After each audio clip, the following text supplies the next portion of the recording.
A large import fair that begins in Shanghai on Monday aims to send the message that China wants to buy more goods from abroad, even as U.S. officials snub the event amid the trade war. The government-backed China International Import Expo, Beijing's latest attempt to woo foreign investors and companies with promises of greater market access, will be missing state leaders from the world's 7 most powerful industrialized countries. The U.S. has refused to send any senior government officials to the November 5–10 exposition as its tariff battle with China continues.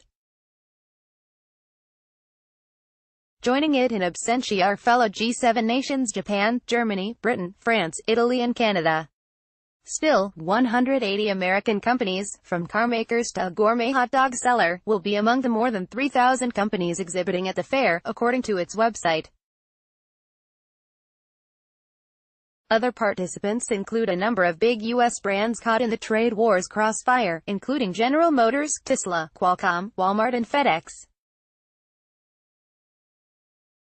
U.S. alcohol retailers also will be there, as will Florida's Jacksonville Port Authority and business associations such as the San Francisco-based Bay Area Council and the U.S. Soybean Export Council.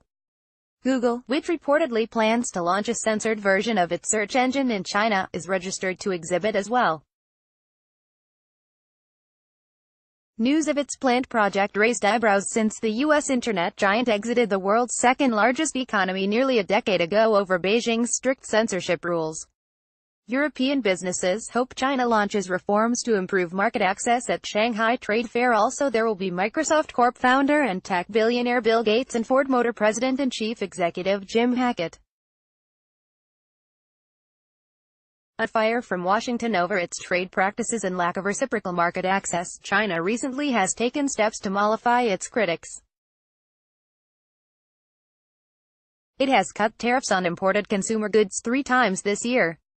Its latest tariff reduction on 1,585 goods, including machinery, paper, textiles and construction materials, began on Thursday. Jake Parker, Vice President of China Operations at the U.S.-China Business Council, which will host a conference at the fair, said China's latest tariff reductions would create new business opportunities for importers. China seems to recognize that it needs to address concerns about how it treated imports, he said. But the implementation will be key, that is, through customs and to customers. Many American companies are taking part in the expo, and hope that new business opportunities will come out of it. Beijing praises its own import expo, despite snub from U.S. but analysts say tariff reductions alone will not be enough to ease the concerns of business people and investors in the U.S. and elsewhere who want broader structural changes in China to level the playing field for foreign merchants.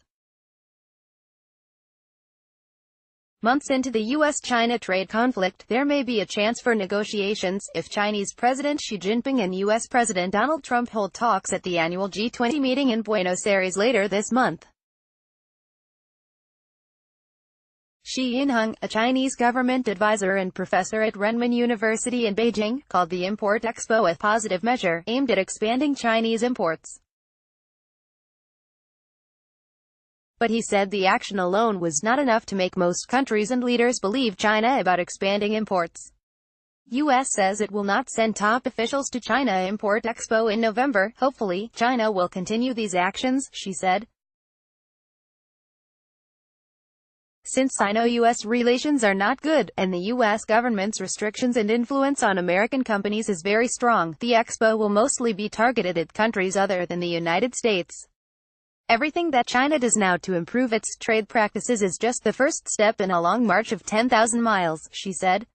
Whether they will keep walking, how far they will walk, will all depend on China's own resolve.